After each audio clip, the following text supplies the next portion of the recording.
United spirits देखिए, या फिर कल का कोई अपडेट है सर? कल जो स्टॉक्स डिस्कस हुए थे उसमें वैसे तो कुछ ज़्यादा पॉजिटिव वाला था नहीं, एक दो नाम जो आपने बताए थे।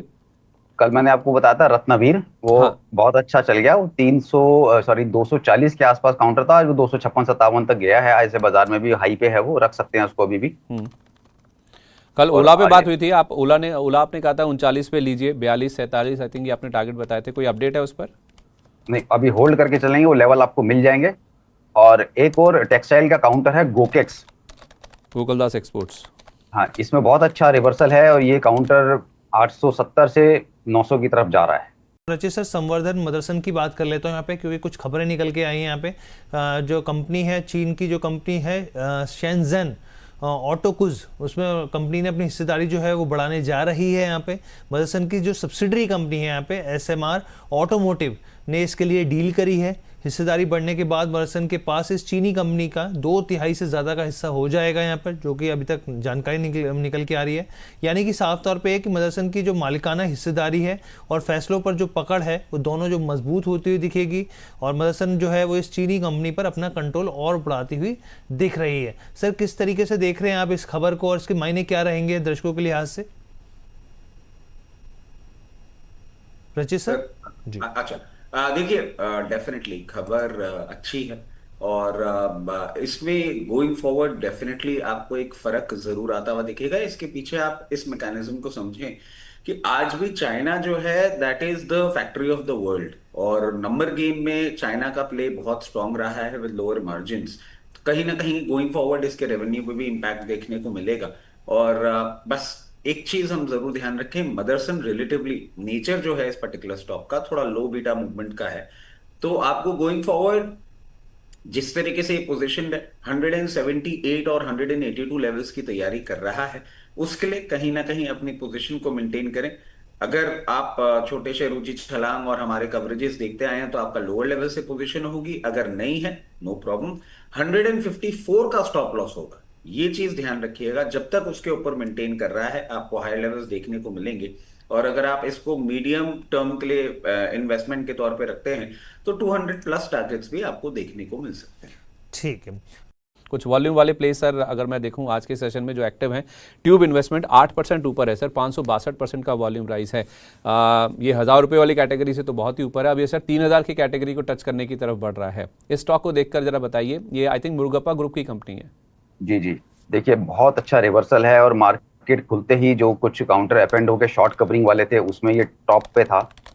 वॉल्यूम भी आज देखिए कितना गजब का वॉल्यूम है, ब्रेकआउट इसमें आ रहा है 2910, 2910 के ऊपर की इसकी क्लोजिंग है। फ्रेश इसमें ब्रेकआउट शो करेगा। अब आपके लिए स्टॉप लॉस इसमें ठीक ठाक है, छोटा स्टॉप लॉस है 2770। बस इसके नीचे जाए तो छोड़ देना, अदरवाइज फ्रेश भी ले सकते हैं, किसी डिक्लाइन पे भी ले सकते हैं। 2770 अपने माइंड में रखें, उसके नीचे सस्टेन हुआ तो छोड़ देना। अच्छा ठीक है, टारगेट देन फिर यहां से चलता है तो फिर अगला टारगेट ऊपर में आपको 3120 और फिर 3350। टिंकू कुमार जी हैं, और टिंकू कुमार जी ने मुंजाल ऑटो ले रखा है 125 रुपये के भाव पर, और अभी जो है जानना चाह रहे हैं कि क्या करना चाहिए। अभी इनको नुकसान हो रहा है, 118 के आसपास चल रहा है, 7 रुपये का नुकसान है। नज़रिया हमें पता नहीं है कितने समय तक ये होल्ड कर सकते हैं, लेकिन अच्छी रैली रही मैम, एक महीने में करीब 15% की रैली रही है, लेकिन अब क्या करना चाहिए? हाँ देखिए, इनका सवाल बहुत जल्दी आ गया है, और इससे ये तो समझ में आता है कि ये बहुत लंबा अवधि पर या तो ये होल्ड नहीं करना चाहते, या फिर इनका एलोकेशन बराबर नहीं है, ऊपर ज्यादा है कुछ, तो दोनों में से कोई एक बात होगी। सो एलोकेशन को आप चाहे तो फिक्स कर लीजिए। स्टॉक में मजबूती मैं आपको ये बता मुझे जो लगता है कि 2 महीने के दायरे पर तो ये मजबूत है, लेकिन 2 डेज के व्यू पर इट इज लाइकली कि 110 112 और है।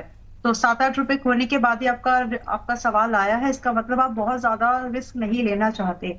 सो to be on very safer side, 110 रुपए का स्टॉप लॉस तो फिर भी आपको लगाकर ही चलना चाहिए। और अगर गुंजाइश हो, मान लेते हैं कि आपके पास ज्यादा आपने इसमें एक्सपोजर नहीं रखा है, गुंजाइश हो तो 115 112 जब आए थोड़ा बहुत एडिशन कर लें, ताकि अगली बार जब इसमें टारगेट आते हैं जैसे कि 140 से 155 की रेंज के, उनको आप ले सके। मतलब स्टॉक वीक नहीं है, आपकी एंट्री महंगी है, और ये रिकमेंडेशंस पुरानी रह चुकी है, तो जो लोग हैं वो भी इस व्यू को चाहे तो कॉपी कर सकते हैं। दैट मींस बने रह सकते हैं। यहाँ से जो अगला टारगेट है शारदा मोटर्स का, विपुल जी, 1000 और स्विंग ट्रेड के लिए अगर आप देखते हैं बस स्विंग ट्रेड के हिसाब से तो 1000 से 1100, लेकिन अगर आप इन्वेस्टमेंट के लिए इसको थोड़ा स्ट्रेच करना चाहते हैं तो 1200 रुपए का टारगेट के लिए शारदा मोटर्स 3 महीने के दायरे तक खरीदा जा सकता है। स्टॉप लॉस यहाँ पर आपको जाएगा 865 रुपए का 865। चलिए 865 का स्टॉप लॉस, 1100 के टारगेट यहाँ पर दिए जा रहे हैं बाला मैम की तरफ से। शारदा मोटर्स में अच्छा मोमेंटम, आज एकमात्र इंडेक्स है ऐसा ऑटो का जो थोड़ा हरे निशान दिखा रहा है, अदरवाइज प्रेशर पूरे क्रॉस द सेक्टर देखने को मिल रहा है। मैम ये टाइम फ्रेम क्या रखें इसमें 1100 के टारगेट के लिए? 1000 तो मेरे ख्याल से 2 हफ्ते के अंदर आना चाहिए, या फिर यूं कह लीजिए इसी महीने आना चाहिए। बाकी जो 1200 तक है उसके लिए आपको 3 महीने तक का नजरिया रखना चाहिए। जब बात यहाँ पर जो है निकल करके आई है तो यहाँ पर जो है 1100 के लिए 3 महीने तक का नजरिए के साथ खरीदारी करने की सलाह। अच्छा महेश सर, इनको बेल राइस का भी बता दीजिए, कह रहे हैं कि मैं फ्रेश एंट्री करना चाहता हूँ, सही प्राइस क्या रहेगा? अगर थोड़ा और डिप मिलता है तो मेरे हिसाब से ज्यादा अच्छे मौके मिल जाएंगे, लेकिन ये लेवल से भी खरीदेंगे तो मेरे हिसाब से थोड़ी अपसाइड इनको मिलेगी। तो बेल राइस में ध्यान पॉजिटिव है। इधर अगर आपको ये थोड़ा डिप मिलता है 210 से 220 की रेंज मिलती है ज्यादा बेटर है, बट यहाँ से भी खरीदारी की जा सकती है। एटलीस्ट 285 290 ये रेंज आराम से देखने को मिल सकती है। कंपनी बढ़िया है, वर्किंग काफी बढ़िया है, तो मेरे हिसाब से ये स्टॉक्स को ये लेवल पे भी कर सकते हैं। थोड़ा और डिप मिले तो पार्सल वहां पे भी बाई किया जा सकता है। क्या कुछ खबरें निकल करके आई है? चीन की कंपनी शेंजन ऑटोकुज में इन्होंने हिस्सा बढ़ाने की बात कही है सर, अभी 170 के आसपास। ये भी हमारी कवरेज में काफ़ी छोटे लेवल से रहा है। अब करंट लेवल पे क्या करना चाहिए सर? SMR ऑटोमोटिव ने जो है संवर्धना मदरसन जो इनकी सब्सिडरी कंपनी है उन्होंने यहाँ पर हिस्सेदारी बढ़ाई है और कंपनी में 2/3 से ज़्यादा हिस्सेदारी जो है अब करने की कंपनी की योजना है। 1% की तेज़ी देखने को मिल रही है। क्या कुछ करना चाहिए अभी? चीनी कंपनी पर संवर्धना मदरसन का कंट्रोल और ज़्यादा मजबूत होगा नए एक्विजिशन के बाद। आपकी टिप्पणी क्या रहेगी सर? सर बहुत छोटा सा एसएल है 166 का, 4 रुपए नीचे का एसएल है। और जो भी लोग चार्ट्स देखते हैं डेली चार्ट्स को देख लीजिए, फ्लैग पैटर्न बन रहा है और उसका ब्रेकआउट 171, 1 रुपए ऊपर ही ब्रेकआउट आएगा। जब 171 निकल जाएगा स्टॉक में मैं बोलूंगा 185 तक का मूवमेंट देखने को मिलेगा। तो 4 रुपए का एसएल है, जिसके पास पहले से पोजीशन है बने रहिए, और कोई नया खरीदना चाहता है तो बस 71 रुपए का वेट कीजिए। 171 जैसे ही निकले आप पोजीशन बना सकते हैं। 185 के टारगेट्स के लिए स्टॉप लॉस 166 का रहेगा और कोई बड़ी बात नहीं है, ये 7-8 दिन में ये लेवल्स देखने को मिल जाए। 7-8 दिन में? सर एक बार टारगेट फिर से रिपीट कर देंगे सर?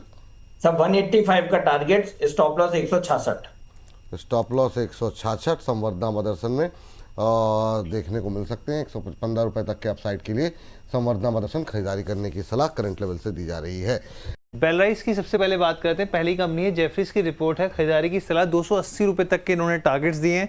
इन्होंने कहा रिजल्ट्स की सबसे पहले बात करी, उन्होंने कहा कि आप कंपनी के एबिटा देख लीजिए, वो काफ़ी इनको बेहतर लगा, जो एस्टिमेट्स थे उससे काफ़ी बेहतर निकल के आया। प्रॉफिट आफ्टर टैक्स के नंबर्स काफ़ी इनको अच्छे लगे। यहाँ पे ऑटो में एक मजबूत मांग बनी हुई है, खासतौर पर जो कंपनी के ऑर्डर विंस हैं वो इनको बहुत मजबूत लग रहे हैं। यहाँ पे रिन्यूएबल और एरोस्पेस में कंपनी एक्सपेंशन कर रही है, ये पॉजिटिव ट्रिगर मान के चल रहे हैं।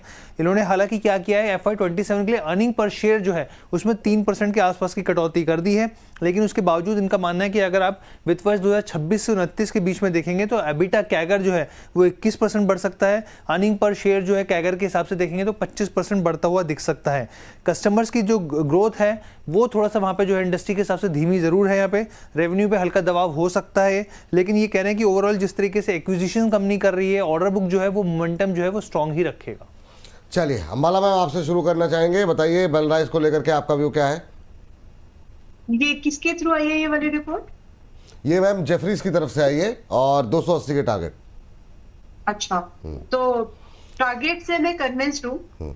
1 साल के 6 महीने के दायरे पर, 9 महीने के दायरे पर, बट करंट प्राइस पे रिपोर्ट के चक्कर में अभी एंट्री नहीं करना, बहुत महंगा है।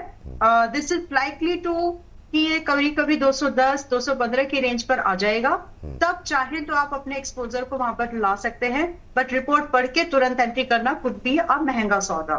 सो टारगेट से कन्विंस्ड हूँ, लेकिन एंट्री थोड़ा संभल के लीजिए अगर अलाउड है तो। क्या मैं अभी अपना डिस्क्लोज? और बताइए क्या सवाल है आज आपका? सर मेरे पास बेल राइस है एट द रेट 227 और CMPDI है 257। 257? हाँ चलिए ठीक है। और लेना चाहती हूँ, ऐड और करना चाहती हूँ, किस लेवल पे करें? चलिए बेल राइस पे पहले बात कर लेते हैं। 227 पे आपकी खरीद है और यहाँ पे 6-7 रुपए के मुनाफे पे आप बैठी हुई हैं। टाइम फ्रेम क्या है आपका? लॉन्ग टर्म के लिए, लॉन्ग टर्म के लिए? लॉन्ग टर्म के लिए। दोनों ही लॉन्ग टर्म के लिए।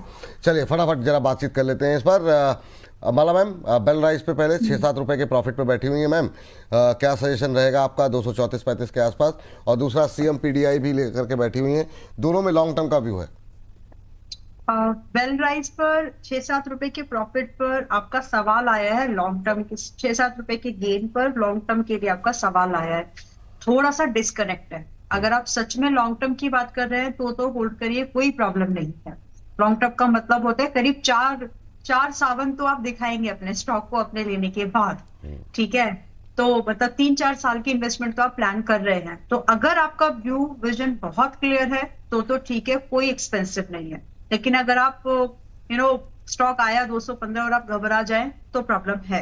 तो पहले आराम से, मतलब मैंने फिर से उस बात को वापस बोल दे रही हूँ कि अगर 3 से 4 साल का इन्वेस्टमेंट होराइजन है, go for it. It's kind of a very beautiful opportunity.